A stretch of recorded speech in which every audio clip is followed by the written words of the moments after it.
আমি কিন্তু রান্নার রেসিপি শেয়ার করতে আসিনি, কারণ আমি জানি রান্নাবান্না কম বেশি সবাই পারে।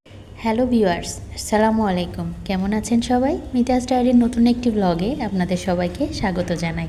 আমি মিতা আছি আপনাদের সাথে।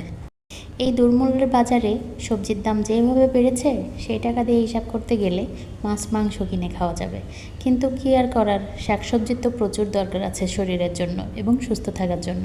তাই আমার কাছ থেকে শিখে নিন একটা সবজি দিয়ে কিভাবে দুইটা তরকারি রান্না করা যায়। যেমন আমি আজকে করেছিলাম, লাউয়ের খোসা আলু দিয়ে ভাজি করেছি এবং লাউটা মুগ ডাল দিয়ে রান্না করেছি।